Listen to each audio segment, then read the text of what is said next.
All right. Lisa is from sunny St. Augustine. Yep. It's sunny here, but I bet it's a lot warmer where you are.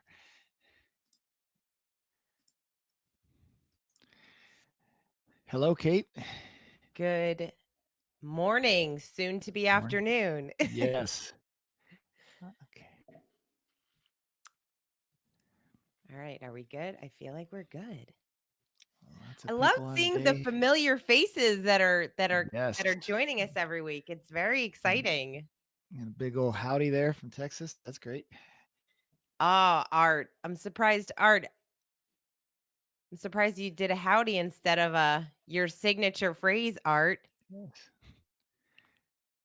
There you Puerto go. Rico. Let's go. Marisol's here from Puerto Rico. Did you see that? We are Oh, now nice. international. John. Hi, John. All right, good. It's very fun. Very fun to see everyone.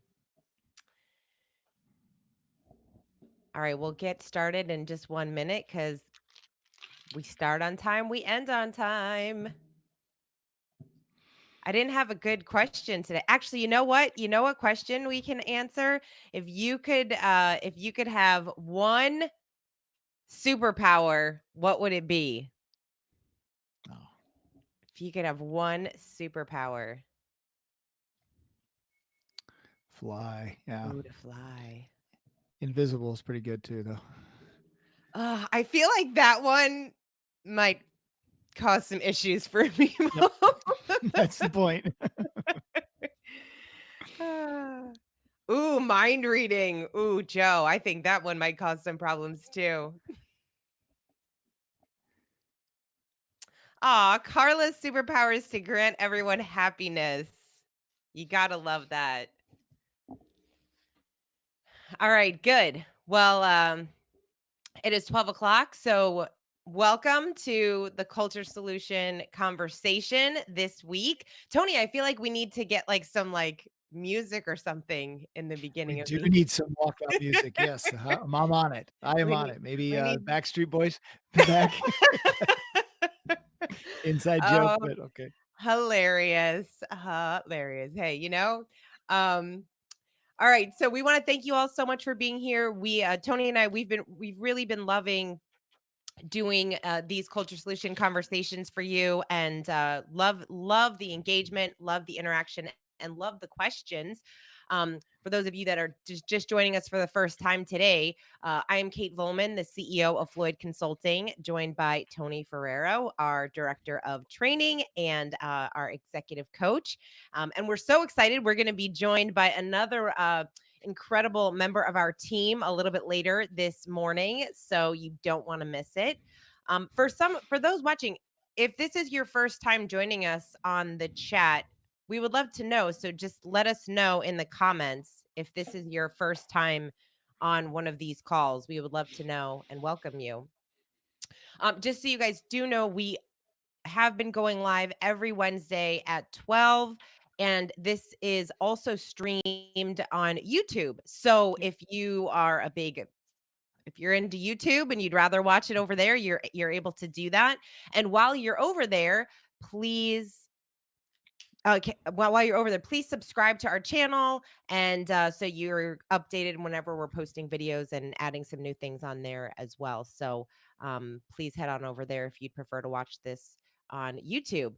Also, as always, we are going to be answering questions. So if you do have a question throughout our session, just add a question mark, 2 question marks before the question, and then after the question, so we do not miss it. Yep. Um, Absolutely. all right, So good. right. So some are coming through. And just a reminder, if you're having any kind of technical difficulty, we just put the link up, Brooke did, for the YouTube. That's one solution to go over to YouTube and watch it.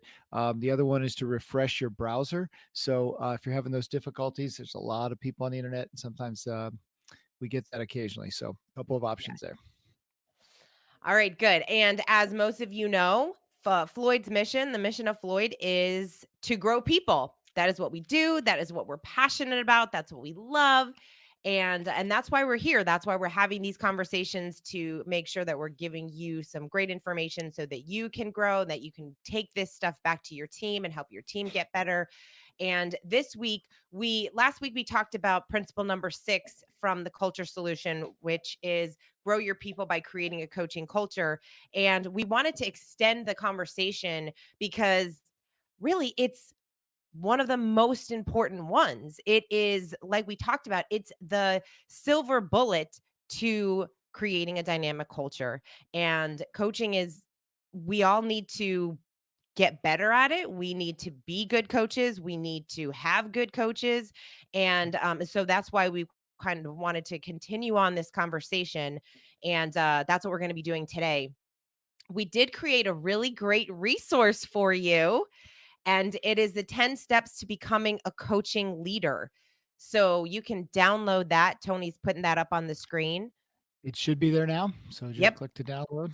So you can download that, and we encourage you to just take that and put it on your desk, give it to your people. These are really good reminders.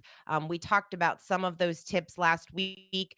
Tony talked through all of them pretty quickly during our first webinar. So this is just a fun little download that you can keep with you, and just Yep. remind yourself what you need in order to be an incredible coaching leader. Right.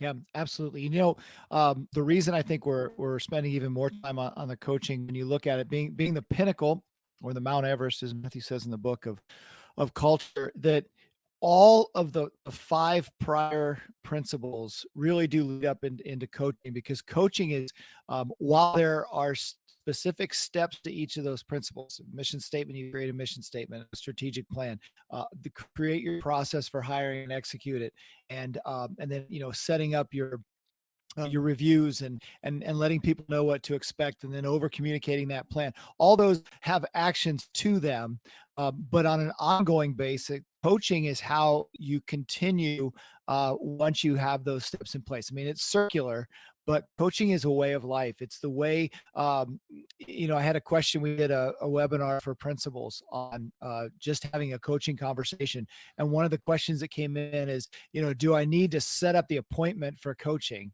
And which is a good question, but the point being that all of your conversations should become coaching conversations. Mhm. When you understand that what those conversations are about, they do so many things, which we're going to, I'm sure, talk about today. They release you from people becoming over dependent on you. They help the person become better in that conversation. They prevent agendas from seeping in, or trying to solve the wrong problem, which is a huge issue. We try to solve the wrong problem. So it's really a way of life. That sounds kind of bold or whatever, but when you become a coach rather than a manager, people need managerial courage you're going to talk about, but there are certain elements that need to be managed in a company, but people want to be coached and not managed. So Yeah. that's really why we're spending so much time on coaching. It's a mindset, changing the way you have conversations with people, changing the way you see yourself, and maybe even the way you see your boss. So, Yeah, and Tony, I love that you brought this up, because I think that is so important for people to understand that it really is a way of life, right? Like, I feel like the people on this call right now, you're probably a great coach. If you lead a team, you are working with your team, you want them to get better. There are things that you do every single day that's just kind of like that natural coach in you, which is probably what led you to the position that you're in right now. So thinking about it in a more formalized way, we don't want that to trip you up, right? We don't want you to feel like I have to create right. this formula and the framework. That's what those tips are for. But when you go through all those 10 tips, some of those things you're probably doing some of them already kind of naturally, and then others are, hey, like especially the listening one, like Tony talked about last week, even we have to catch ourselves sometimes, because as Yep. a coach, you sometimes it's really easy for us to want to like give the answer. So it's kind of this interesting like evolution of you as a coach, as a leader, and really helping to get that mindset around, a manager is just kind of there, just kind of making sure they're doing the work. A coach is really there to help you grow, to help you get better, to Yep. help your people in every area of their Yeah. life. So it's really I, exciting. Sure. I mean, I've become a better parent as I become a better coach. Um, just listening, listening to your kids because we react so often. That's one Yeah. thing. Hearing, oh, they actually said that, and then also not having to solve all their problems. I've got too many kids for that. I can't solve everybody's problems. So just letting them talk through, and then that kind of sticks rather than because I'm not going to be with them forever. So it plays, at work, at home. Coaching is really a way of life. So Everywhere, your friends, everything, everything. So last week we asked you guys, do you have a coach? And a lot of you said, some of you said, yes, you do. Some said, not a formal coach. You have more of a mentor. Some said, no, but I need one. That is correct. Everyone needs a coach. So today we wanted to ask the question because we're very curious. What percentage of your budget are you allocating to developing your team? So what percentage of your budget right now do there's a you pull up. perfect. So there's a poll. What percentage do you allocate towards training and coaching and doing things that feed into your team to help them get better? You're laughing. Is what's the poll looking like? Yeah, well, no, the choice goes. I mean, it's the obvious. The first one's 50% up, 30 to 50, 20 to 30, which is almost 10% of people. 20 to 30%, 10 to 20%. That's at about 20% of people. 1 to 9% is where the majority of folks are now. Almost 60% of people say. About 60%. Of the folks say that somewhere between 1 and 9% of the revenue. And the last option is 0% zilch, nada, nothing, zip. That's that's about 6% folks right now. So there are some folks up in the upper 50s and 30s and 40s, which Oh, is good. really remarkable. So excellent, yeah. So but by far, 53% of you said that somewhere between 1 and 10% of gross revenue is dedicated to development, which is one of the questions we ask folks when we start to engage with them in their company, um, Yeah. to see where they And are. it's interesting because then you get to take a look at, I think right now is a really good time for people to really assess where they're spending their budget and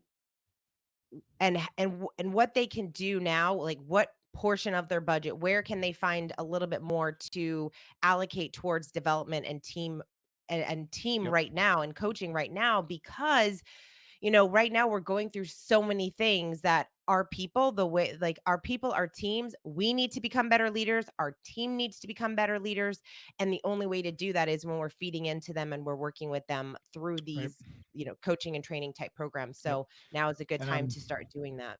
I'm looking around my office for my soapbox because I'm going to get on it here Oh in a boy. moment. It was interesting, because as you talked about, times we're in right now, the knee jerk reaction from a lot of leaders is exactly opposite of what you should do if you're going to build a culture and the long term sustainability of your organization.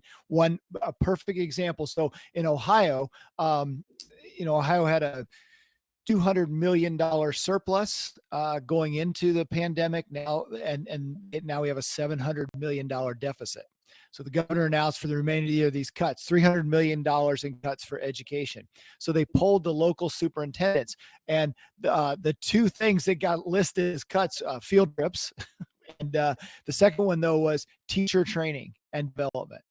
And that's what, and so you've got these two opposing things going to happen here. Companies are going to cut people, and they're going to cut training, because those are just two things that you can, the cutting people, that affects a big part of the bottom line. And then you're looking for other things. So training is just one to easy kind of lop off, just like I guess marketing would be another one, but training.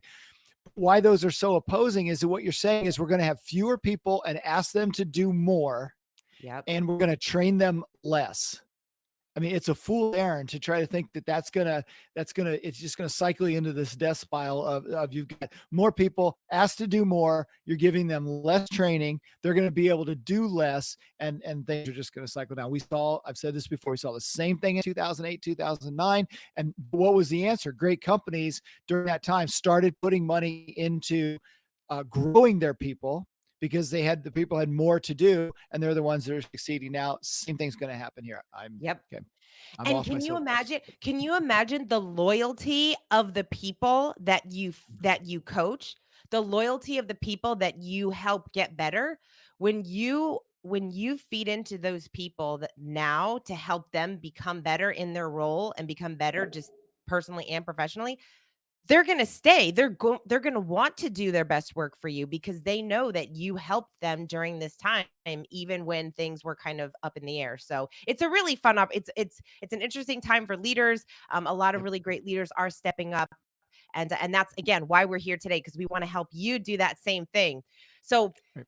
let's talk about the number one quality that's missing in the corporate world today. Who Write in the comments, what is the number one quality missing in the corporate world today? The number one quality in leaders. Right. Corporate can be the family-owned business, the Yes, whatever. billion-dollar Whatever. business, the Trust, trust and transparency, communication. communication, transparency, core vision, servant leadership, These are all good with humility and authenticity. authenticity. Yeah. Humility I and love this. trust. So the number one leadership quality missing in the world today is managerial courage. It's managerial courage. And this is essentially just a three-step process. So last week we went through a lot of those coaching tips, and then we need to have managerial courage. So the three-step process, the first one, Tony, you want to start? You have to expect. So their expectations have to be clear. They have to be communicated. They have to be real. They have to be reasonable. Great coaches, and great leaders, they expect things from people. They expect things Mhm. from their product. They expect things from their people. They expect things from their customers. They expect things, and they let people know what those expectations are. So, and that takes courage in the sense of saying, this is what I expect of people, because it takes courage to put those out there because of the second characteristic. Yes, You can put them out there, but you're going to fail if you do nothing else with those. And we right. hear that all the time. They say they want this, but they do this. And I'm just going to pause for 1 second here, because when I see all these characteristics go through, when we talk about managerial courage, there's a natural tendency for us to say, it's the man, it's the C-suite, it's the person above me. But when we talk about managerial courage, it's everybody in the organization. Even if you could take it to the extreme that even if you don't have anybody reporting to you, you're still managing you. And so everybody is responsible for expectations. Everyone's a Yeah, manager of themselves, of their team, maybe the whole organization, but there's just this easy, to say, well, it's everybody above me. Right. It's like the old joke, everybody that's driving faster than me is a maniac, and everybody driving slower than me is an idiot. Right. So, but the point is, this applies to everybody. So I just want to make that point, but expecting the right things from the right people and is the first step of managerial courage. absolutely. So expectations. We talked about expectation gaps in previous episodes, and there's two reasons why things don't get done in any organization. One, that we do not have clearly defined written expectations, and then number two, we're not holding each other accountable for those expectations. Right. So, all right, so three-step process. Expect. Number two, the second step is inspect. So once we know what is expected of us, and our people and our team knows what's expected of them, we need to then go and inspect their work. This is where that kind of constant feedback loop comes into play, where Yep. checking in, how's everything going? We need to inspect and kind of making sure that that the things that were said we're going to get done are actually getting done. I know somebody put in the comments, holding each other accountable. Yep. That's a big piece, right? We need to hold each other accountable for the work. So we've got to inspect the work to make sure those things are getting done. And then step number three is Tony, Coaching, being a coaching leader, coach, being a coach. coach comes right back to it. So you have to expect, set the standards. You then have to inspect, and most of the time, managers inspect by either accident, they stumble over something, or by some crisis. They're alerted to something that's not going on, or the bottom number. So intentionally inspecting, but once through, then you have to coach people this isn't an adversarial relationship. Here's what I expect of you. We're going to check on the progress. How can I help you? Yeah. That's the coaching piece of it. So, because you've already done the part of, this is what we do as a company. We've hired the right people. Once you've done that, now it's about growing those people. It amazes me how often people don't spend the time on getting the right people.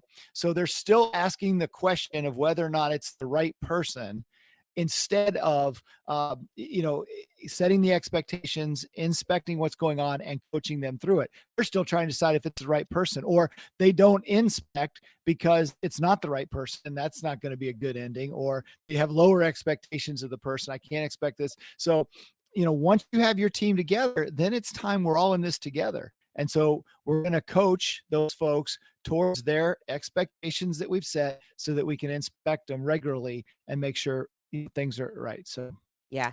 And there was, I just want to address, so Tim said, inspect balance, ?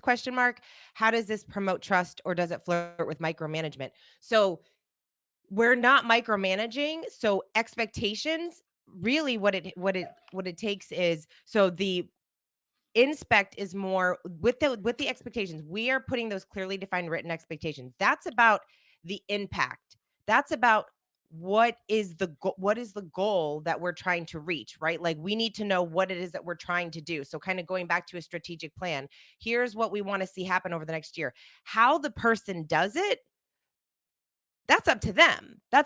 Like going to Tony's point, if you've hired the right person, we believe in them enough that they're going to figure out how to make that bigger vision happen. So the inspect doesn't mean you're micromanaging and inspecting every detail of their work. It just means you're inspecting, making sure kind of things are moving along. And that's where that coaching comes into play. That's where that feedback comes into play, because that's where we can kind of analyze or talk to the person and say, hey, where are we? How can I help you? What do you need? It's more about that than inspecting, meaning let me look at every little detail and thing that you've done.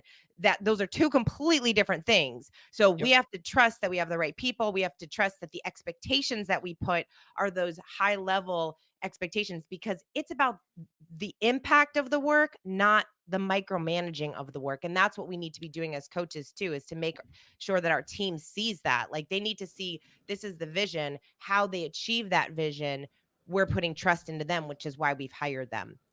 So step 3 is coach. So we are going to go ahead. We want to bring on our director of coaching, Sandra Noerl, who is going to be joining us to just kind of talk through some of these great coaching principles and some of the things that she's been getting to experience over the last few months of really great coaching conversations, and some of the leadership that we've been able to work with. And Sandra, thanks for joining us today. Hi, guys. Hi, everyone. It's awesome to be here. Someone who knows what they're talking about. This is awesome. Please. You guys have been so great. I've loved being on these calls, and then I've been talking with a lot of people that have signed up for our free coaching calls afterwards, and they've really appreciated everything that you've shared. Yeah. Oh, with that, can you tell us a little bit? We're all doing some of these complimentary calls in addition to our own coaching clients. What's the is there a theme or one element that's jumped out in the calls that people have requested that they need help right now? Yeah, I think it's getting unstuck. That's been a really common theme, right? Of like, it's natural in this state of uncertainty to feel a little paralyzed, of like, there's so much unknown, and getting clarity on that. So just helping people talk through what is in your control, and how can you start focusing positive action on that. Action is what breaks that inertia, that kind of paralysis.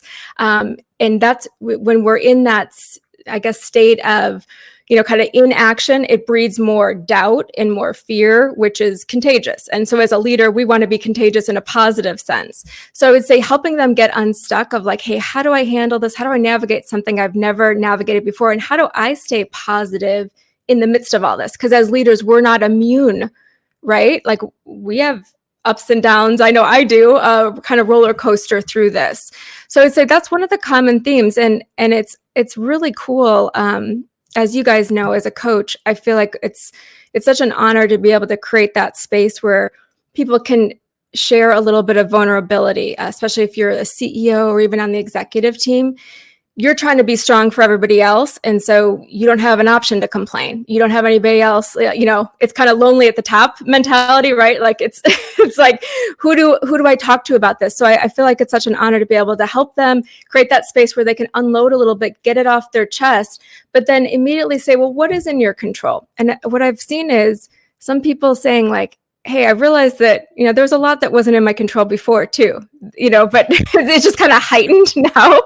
So giving them some steps of like, well, hey, what could you do? What's one small thing you could do? I like the framework of dream big, but start small, right? So like, what's one small action you could do? And there's a lot of positive things we can do for ourselves and for our team. So some of the examples that have come out of those calls have been like, hey, I'm just going to up my communication with my team, especially since we're remote. So upping the communication and making it more than just a tactical meeting, right? Of kind of doing a check-in. And, like Kate's done that on our team. We started amping up our weekly meetings instead of bi-weekly and doing a little check-in to see how are we all doing at the start of that, kind of be able to check in and just kind of gauge ourselves. Are we red, yellow, green? How are we feeling? So they've been able to take that and apply it and just say, hey, I'm going to check in with my team. I'm going to see how I can support them a little more. Sandra, you let us know at our team meeting what I thought was just almost a textbook case of why coaching is important and the tangible effect it had on a company. So, with whatever detail you want to get into it, this was a company that the first call, I won't tell the whole story, but the first call, the person was in distress. Yeah. And then a coaching call or two later, kind of tell us it was a different story. You want to elaborate on that? Sure. Yeah. I'll go into as much specifics as I can.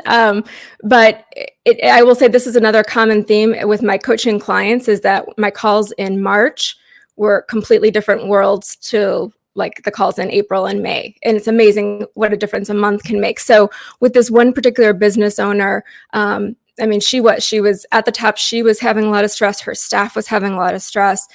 She was very emotional, crying.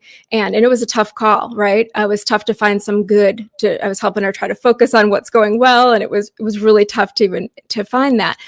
But so, I created a space to kind of let her vent through that, but then started talking about, well, how can we get creative? Let's go back to your mission. Let's go back to your core values. Let's start talking about those. And as soon as we started talking about those, like why she does what she does, I saw an immediate shift already just on that call of like, hey, her emotions got a little bit different, right? Because she's like reminded of why she's doing it and started saying, well, how could you be creative in this? What could you do even though your operation is closed down? What are other ways you could connect to your customers? Because that's what she loves. And we talked through a few simple strategies that she could start doing and also a few things to just help her own emotional support, right? I think all leadership starts with self-leadership and self-management. So it's amazing how some of those really just small like self-care things people need to kind of double down on them if they don't already have good habits and rhythms and rituals that are part of their life. So anyway, so it was a really tough call. She ended up with a little bit of hope, but it was pretty bleak, quite honestly. So I talked to her a month later and I literally had to remind her, do you remember when we talked last month, like what was going on? And she was like, oh yeah, because she had started to do some creative things with some online shopping and online fashion show things and just really started to engage her team. The other really amazing thing is that she started communicating with her customers on a different level, a deeper level, calling them instead of just a normal like email or text reminders. And so I thought it was so awesome. She said, I actually feel closer to my customers than I ever have before because they're connecting on this, deep level and they're spending more time with them, time that they wouldn't have had before. So again, what I love about our work too is like we get to sometimes connect the dots for them, help them see patterns where they wouldn't see and actually really celebrate how far they've come, right? Because when you're in it day to day, your head down, it's like, she was like, oh yeah, I was like a completely different human being a month ago. Yeah. You really have to remind people I do the coaching session. So remember last year, when can you think back on that? And sometimes folks, because it's the newest problem. Yeah.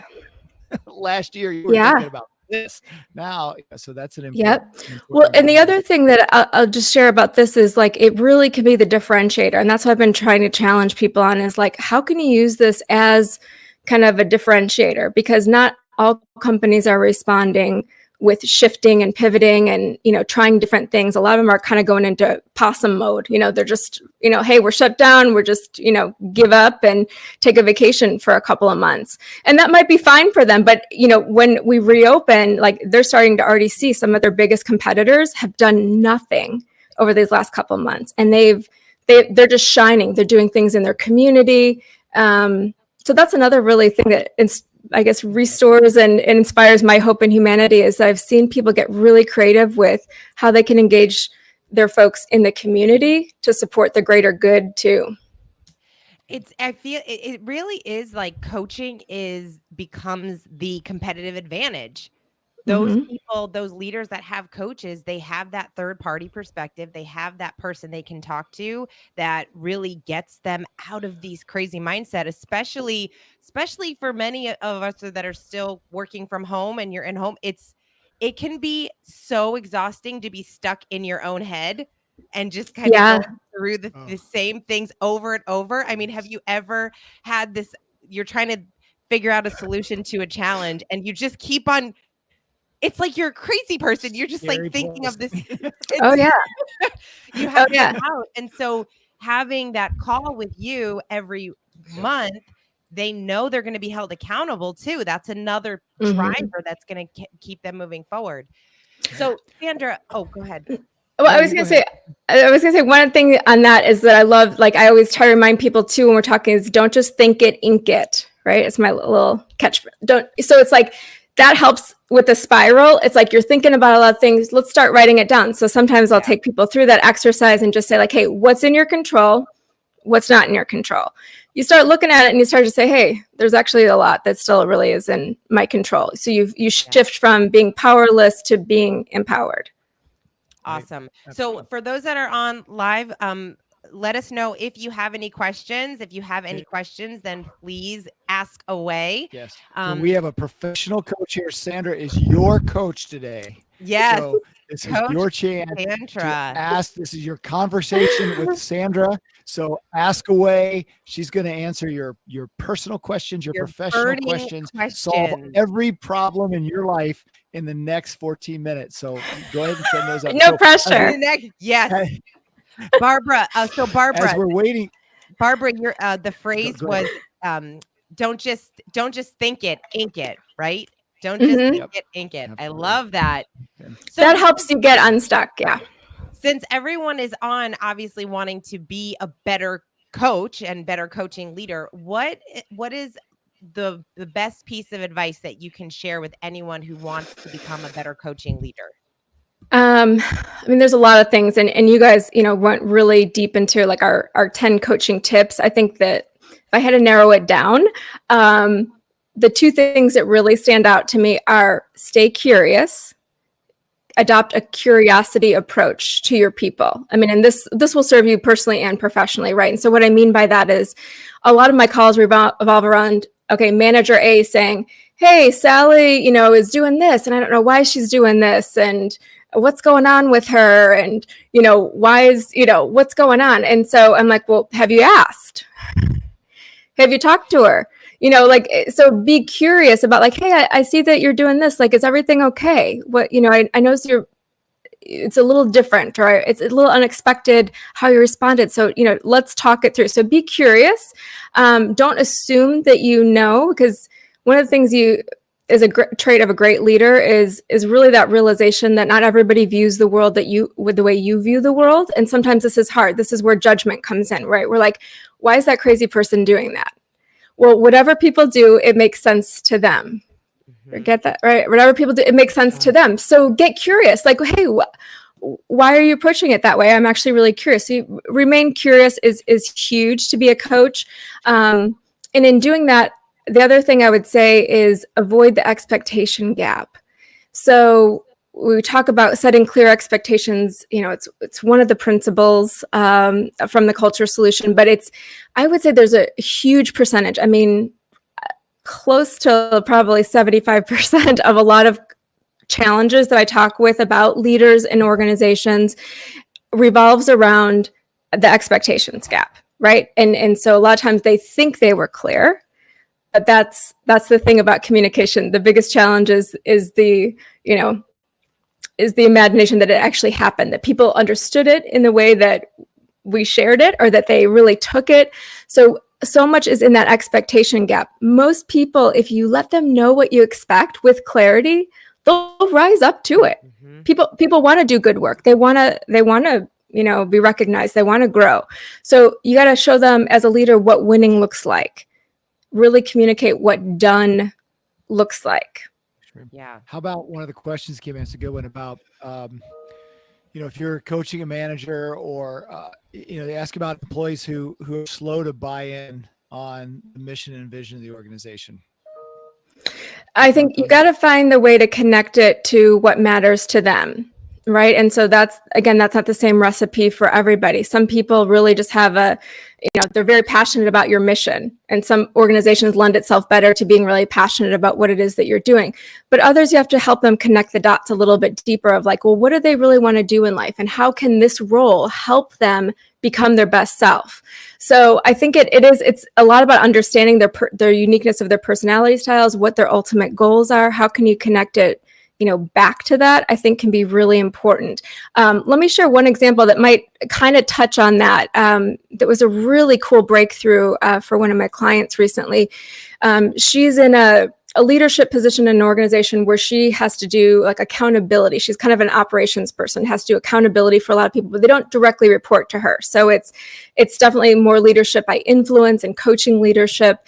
And there's 5 people that she works really closely with, and 3 of them she feels real comfortable with. Like, it's easy. It just kind of naturally flows really well. And then there's a couple that are more challenged, and she found herself kind of holding back on the accountability piece or avoiding some of the tough conversations. And so I just, talk through like, hey, well, what is it about those relationships that are easier?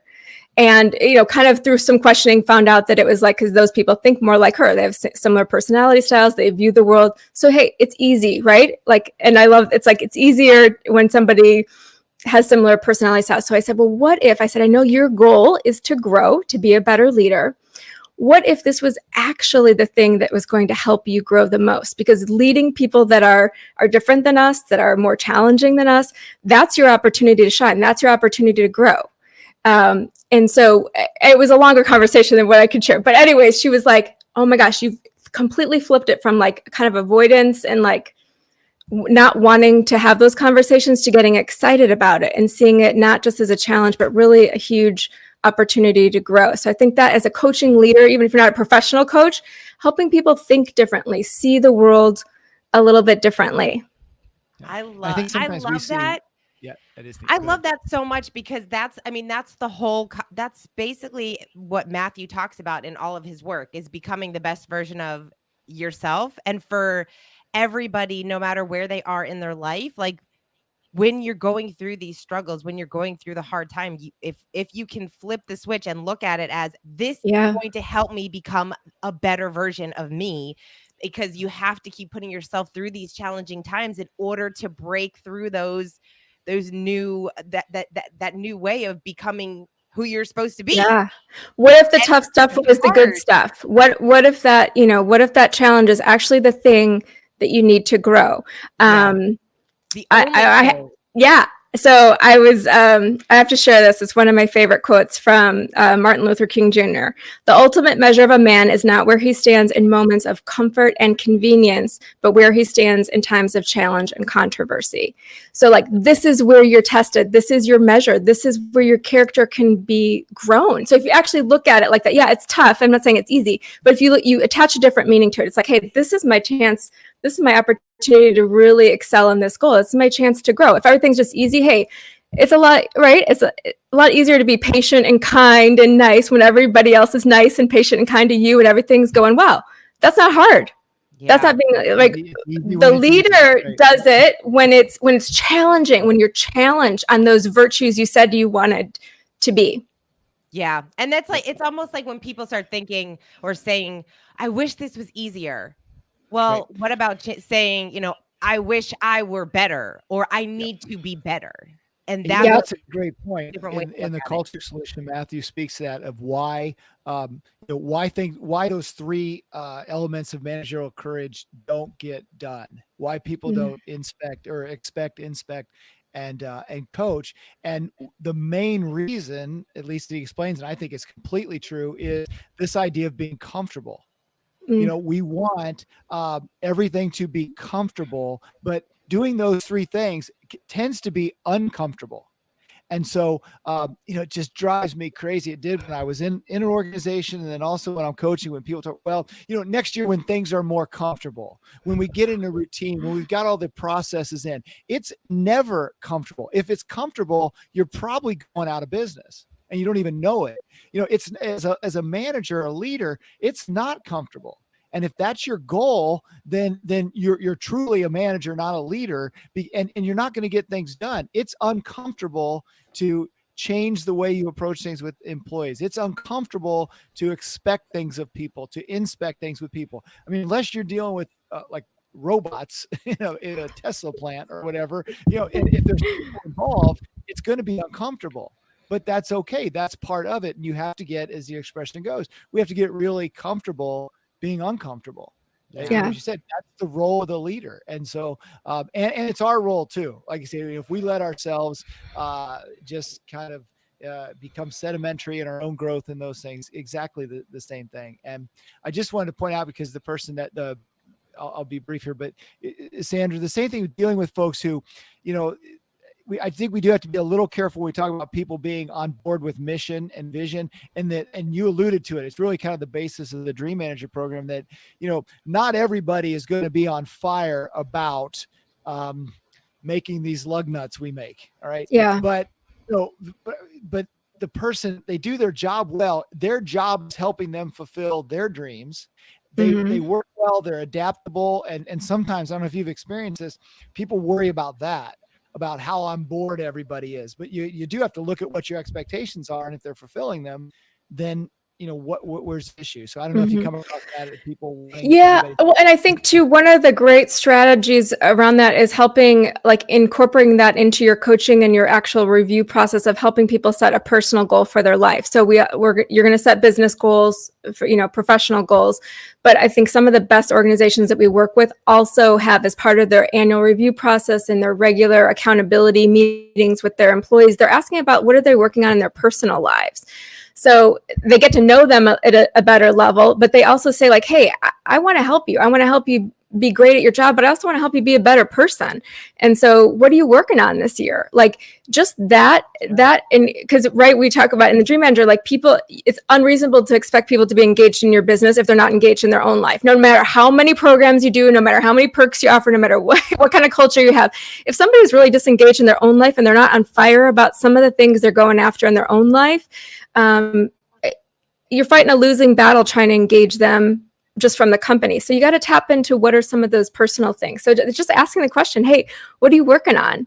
What is, I think that personal, it shows that you care too, because when you're, so let me, I was thinking about this too, because it's so, this is why I love what I get to do, because there's such a diverse, experience going on in the world right now with this. I have some clients that are thriving. Like I have a gentleman who's a CEO I've worked with for many years, and last month was his best month ever. Right. So like, it's just a perfect storm for him. He's got an online training business. So ad costs are less and more people are at home trying to learn stuff and stuff. So he's thriving, right? Other people are having the worst months ever. But so it's like really interesting. And I love being able to kind of take what I'm learning and seeing how people are reacting to be able to further that in my own life, but also share that with my coaching clients. But one of the things that you guys were talking about, managerial courage, made me think of this is, one of the questions I was asking him, so like going through this growth, he was like, I'm like, well, what's the most important thing? How do you want to be seen as you're continuing to grow and your company's thriving and growing? And he said, I really want to be seen as a courageous leader. and I said, okay, well, let's, again, it's like the questioning, being curious, like, what does that mean to you? How do you know if you're being courageous? What does that look like? What would you say? What would you do? And, pulling on that thread and drawing that out. One of the cool realizations that came out of that conversation was, he said, Sandra, he goes, I can't be courageous if I'm depleted. And because his business is on fire right now, he's like working to the bone, and he's kind of lost a few of the self-care rituals that he was doing. So he's like, I can't be courageous if I'm depleted. And so I was like, okay, well, what replenishes you? What fills you up? So sometimes, again, it's like coaching is about helping business results, right? But sometimes the way to get there is through helping personal results. So I said, well, what does that really look like? How do you how do you replenish? And just as an aside, again, this is where I love, like, we can't always see ourselves with 20/20 vision. We can't always see the things. When we first started the call, I was just like, hey, how you doing? And he's like, oh, I'm great. I just went through a walk in nature and I got to see the sunrise this morning, And then we went into the coaching call. So I asked about what replenishes you. I said, when you were talking about that sunrise this morning, you seemed pretty on fire. And he was, literally, like, this is a super smart, tough business guy. He doesn't get overly emotional by any means. And he was like, you know what? You're right. He's like, just seeing that, he's like, I feel like it's such a miracle every day to get to see it. I feel it energizing me. I feel it pouring energy into me. And he's like, I kind of got away from that habit. And so then when I talked to him the month later, he's like, Sandra, I haven't missed a sunrise since we talked last. Just like those little things. It's like, I could see it, and he kind of just said it as an aside, and it didn't mean that much, but I felt like there was something there. Right. And you were listening, which is, again, the role of the coaching. Well, and yeah. Point this out. You weren't listening as either someone on his team or a report who's hanging on the words of saying, how does this affect me? Yes. You were listening to hear what he was saying, which is really one of the You're totally right. You're totally right. There is a small segue in there that I'll kind of ask us here. One of the questions, that came up was about, how do you introduce the idea of coaching into a company that might not understand it or be as on board with it? And so I'll dovetail on one thing. He said, I think if I was talking to, my report or my manager or something about coaching, you can ask that question. Are people's, do we feel like people's lives affect their role at our company? And the answer is yes. And are people becoming more functional or more dysfunctional in their lives? And that answer is pretty simple too. So not that a coach is a hired therapist to solve all their problems, but the idea that if you can mitigate some of that, if you can help them mitigate some of that, then our employees are going to be better. Because businesses are in business to make money. And that's important, or to fulfill their mission, which no money, no mission. So does that make sense? Is that one of the things you would bring up? What else to folks? You're selling, we need coaching here. I'm talking to my manager. We really need, I just heard, I've been on this culture solution conversation. It's great. And today they finally got somebody who knows what they're talking about on there. So I'm on fire now. I really want us to have this at our company, boss. And he says, well, what's this all about? Why should I do this? I don't know anything about this. What's our answer? Yeah, I would help them understand what coaching is, and like that coaching it's a mindset, right? So when we're talking about coaching leader, helping people be better coaching leaders, it's a mindset, and it's not necessarily additive, it's transformative, meaning that it reframes the conversations that you're having. It's not like, hey, because I think some of the resistance sometimes in companies that I speak with is like, okay, our managers are already really busy. They've already got a million things on their plate. So like, now you want me to be a coach. It's like, well, I don't want you to take on another role. I don't want you to become a professional full-time coach. That's why we stay in business. That's what we love to do. But what I want you to do is adopt that coaching leader mindset, which means just, hey, it just reframes the way that you're looking at things. You're approaching conversations different. It's not necessarily additive. It's transforming the way that you're approaching it. So that add value to the company, and the what and the why. Right.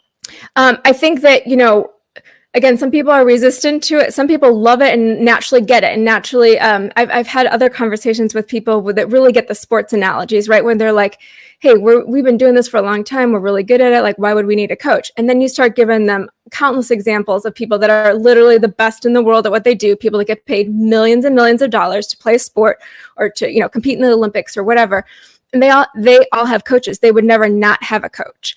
And why? So you might think, well, like they're the masters. So, but if they have a coach, because they know that coaching leads to excellence, they know that they're not going to, they can be great, but they're not going to reach their full potential without kind of that built-in accountability, without that coaching. So you start reframing what coaching means. I think when coaching came out, even, many years ago, it was kind of like, oh, that was like the soft stuff. That was like kind of touchy feely. And it's like, no, coaching is about ROI. It's about business results. Make no mistake. But it's a very customized approach to doing that.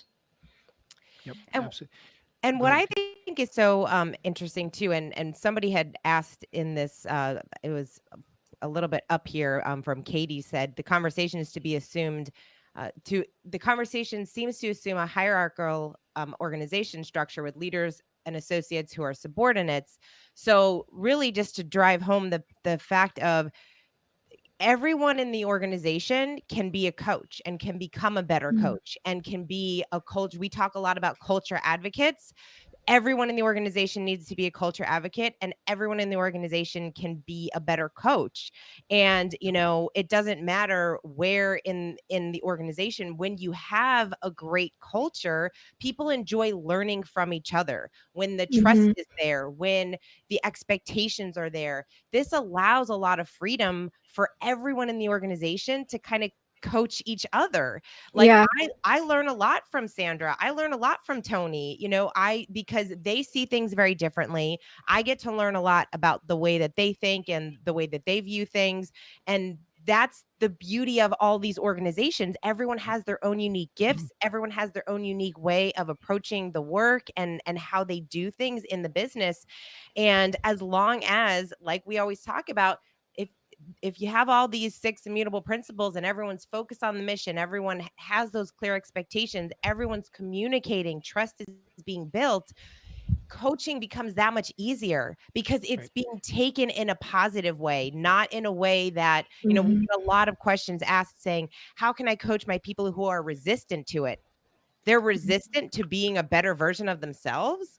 Like, that's a problem in and of itself, right? So we have to really look at it as, like we keep saying, it's a mindset, it's a way of being. It's, Sandra, and we were joking. I joked with Sandra because, for over the holidays, Sandra has little parties where she's inviting her friends over, and they're literally doing these sessions that we could potentially be doing for some of our coaches, asking, what's your dream? What do you want to accomplish? So this is who you are. It's like you live, eat, and breathe this stuff. And don't forget, what about your customers, your clients? If you're a salesperson, are you going to make more sales by listening more closely to your prospects? Yes. If you're in customer service, are you going to service your customers and clients better if you're a better listener and can help guide them in solving their problems? I mean, this has, as you said, it's just a way that carries over into everything. Are you going to treat people in a different way and ultimately a better business way if the coaching is part of the culture? So let's not forget that it influences the way we deal with our vendors, with our clients, with our customers, which all leads to, to better business. Could we touch on one, because it's so timely, and I want to get back. I think John asked it just about, our thoughts on coaching people where there's some fear about getting back to work. How can we coach people through the apprehension and fear of getting back to work? Thoughts, anybody? I don't know if this directly answers it, but one that's kind of a piggyback on this is really being clear about what you know and what you don't know. So a lot of my calls recently have been around employees that are like, hey, we don't know when we're going to come back. We don't know about this. We don't know about this. A lot of unknown. And what's happening is that the upper management isn't saying anything because they don't know either. But so I think just simply calling out what we know, what we don't know. So on one call, we did an exercise with a leader and was like, hey, what is it that we know? What is it we don't know? And every week they're sending out an email saying like, update on how we're going to grow through this. Like, here's what we know, here's what we don't know. So you're not left spinning on like, well, why aren't they saying anything about this? So it's like, so just, if you don't know, you don't have to make up an answer, but you should just say, this is what we're not clear on yet. So I think that helps alleviate some of that. Great And point. Yep. and over communicating, right? Like over communicating, and asking people what they're worried about. Like, again, this is what's so fascinating about what we get to do. I have one business owner who owns multiple businesses, and like they have everything from like one person who is just like pretending like this isn't even real, like let's just get back to work, like it's not even, like just let me at it, I don't even want to start, and to another person that is like in complete panic mode and like has a sign that's like stay 6 feet away from me, and really it's like, so I think it's human, it's natural, like just having some empathy around that. But the more that you can talk about what is it that we know, what is it we don't know, how can we make you feel safe, I think, and it's a moving target too, right? That's why I like the over communicating, the weekly updates of being able to say like, hey, this is what we know right now. And I think the on the same side but slightly different, knowing your people. If you have a good culture where you've been coaching people along, where people, much more detail into where people are and how they're going to approach those problems. And so, because the most comfortable thing for a leadership team to do is, I agree completely. You have to put out, you have to over communicate, but the most comfortable thing is to communicate to everybody in exactly the same way, which is also problematic. There's things you have to say for the company, but it's like, putting out the mass memo. I just wanted, the CEO puts out the memo, I just want to dispel the rumor that the company is going bankrupt. Well, 82% of the companies going, I didn't know there was a rumor about this. So we want to handle things on a bulk basis. But, when it gets down to how people are handling it, those are perfect coaching situations. Those are great, a 10-minute coaching session. So, what's on the front of your mind right now? And it might be, I got to get back to get my sales going. Great. Or it might be, I'm afraid I'm going to die in my cubicle. Whatever that might be, that's the time for coaching. So you have to over communicate what you know, but then you have to coach people through it by a novel approach, by actually talking and asking questions and listening to see where their fears, and that's uncomfortable and it takes a lot of work. But in the end, it's certainly, I think, much more beneficial. Right. And I think on a team too, finding those people that are responding really positively, because you naturally gravitate to them. So saying like, how can they be a positive example, right? Like right now, one of the kind of my go-to things has been like faith and fear, right? There's, in addition to like having the same first letter of an F, there's the other thing they have in common is that faith believes in a positive future, fear believes in a negative future, neither of which has happened yet. So why would we choose, so like getting people to think about like, how can I be more positive focused? Yes, we're not, there's people are dying. It's crazy, right? Like there's stuff going on, but how can we look to the people that are being leaders and help them even get other people on board? And we keep saying it, but it's treat people like people. That's just the constant theme. Treat people like people, and just have those open conversations with them. And those people that do need to have more of a conversation with the leaders, just be open to having those conversations. So Sandra, thank you so much for joining. Thanks for having me. It's been awesome. Fun. You've got lots of there's lots of chats saying that you're awesome, you're a great coach, and thank you. So everybody who asked to sign in and comment did. Yeah, the payoffs worked.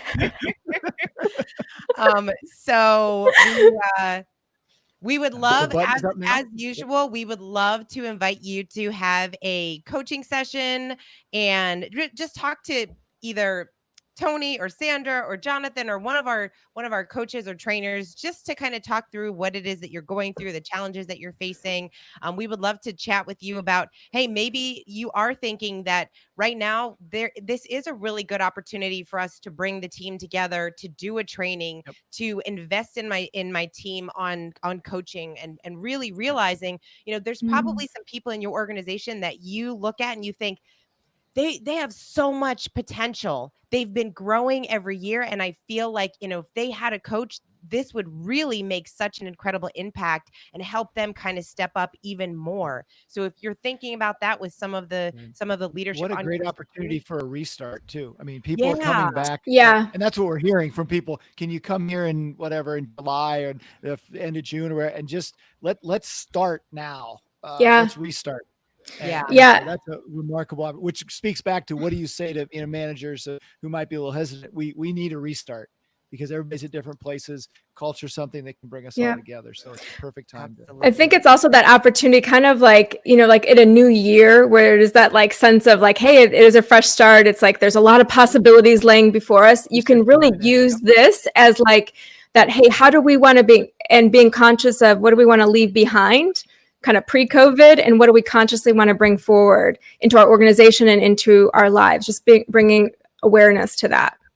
Yeah, absolutely. All right. Well, thank you guys so much for joining us. For Thanks, those of you that it everyone. was your first time, we're so glad that you joined us. Please continue to share this with your friends and your colleagues. We want to continue to grow this community. Like we said, we're doing this every Wednesday at 12 p.m. And we'll be bringing on some more people from the team to kind of expand and so we want you to get to know them. And in the chat box, just let us know, what is one takeaway that you learned from today's session? What is one aha moment, takeaway, something that you feel like you're going to be able to use starting right now and in the future? So we would love to hear some of your comments before we jump off. Double down on self-care. Get comfortable being uncomfortable. It's the best. You have to remind ourselves of that daily. Awesome. Be bold. Yep. Bold leadership. Well, we're so glad that you guys were able to join us, and we look forward to seeing you next Wednesday at noon.